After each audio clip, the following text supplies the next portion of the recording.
فلاں موقع پر دین میں پورے کام کرو، تعلیمات مصطفیٰ فلاں موقع پر نہیں. اللہ نے فرمایا کہ مکمل طور پر کوئی بھی زندگی کا کوئی موڑ ہو، تم لڑکپن میں ہو، جوانی میں ہو، بڑھاپے میں ہو، تم سفر میں ہو، حضر میں ہو، مسجد میں ہو، مسجد سے باہر ہو، خانہ کعبہ میں ہو، خانہ کعبہ میں باہر ہو، جہاں کہیں بھی ہو، تمہاری زندگی تعلیمات مصطفیٰ صلی اللہ علیہ وسلم کے مطابق گزرنی چاہیے. اگر تم کامیابی چاہتے ہو تو اپنی زندگی سرکار عبد کرام صلی اللہ علیہ وسلم کی تعلیمات کے مطابق گزارو. یہی دعوت اسلامی بھی دے رہی ہے، مدنی چینل پر بھی دیا جا رہا ہے.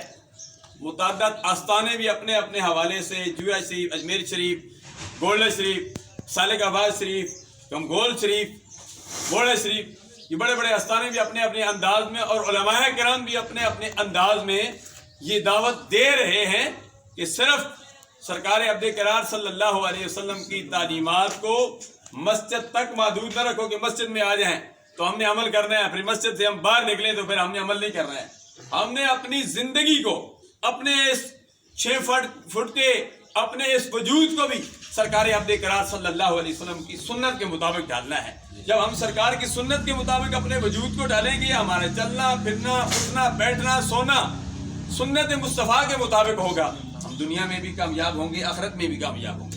میں اکثر نماز جنازہ پر بھی کہا کرتا ہوں، اکثر موقع پر کہا کرتا ہوں، آپ آج دعوت ولیمہ پر آئے ہیں تو اب یہی آپ نیت کر لیں کہ ہم سرکار عبد کرام صلی اللہ علیہ وسلم کی سنت ہے، سردار قاسم صاحب نے دعوت دی ہے، ہم سرکار عبد کرام صلی اللہ علیہ وسلم کی سنت کے مطابق ان کی دعوت قبول کی ہے اور ہم یا دعوت ولیمہ پر آئے ہیں. اگر آپ کی یہ نیت ہوگی تو آپ کو قدم قدم پر ثواب ملے گا. آپ کا کوئی لمحہ آپ کا ثواب کے بغیر نہیں جائے گا، بلکہ ہر لمحے آپ کو ثواب ملے گا، کیونکہ انما الاعمال بالنیات، اعمال کا دار و مدار نیتوں پر موقوف ہے. یہ حدیث امام اعظم علیہ رحمت فرماتے ہیں، یہ 1 لاکھ حدیث کا مجموعہ ہے. امام اعظم علیہ رحمت نے 5 احادیث کے متعلق فرمایا کہ یہ 5 احادیث 5 لاکھ احادیث کا مجموعہ ہے. 5 لاکھ احادیث کا مجموعہ. ان میں نے ایک المسلم من سلم المسلمون من لسانہ و یدہ، یہ حدیث بھی پڑھی ہے کہ مسلمان کی تعریف کیا ہے؟ جس کی زبان، جس کے ہاتھ سے دوسرے مسلمان محفوظ رہیں.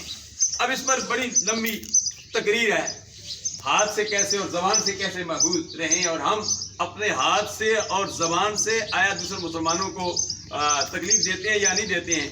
یہ ہم نے اپنا محاسبہ کرنا ہے کہ آیا المسلم من سلم المسلمون من لسانہ و یدہ کے تحت ہم اپنی زندگی گزار رہے ہیں یا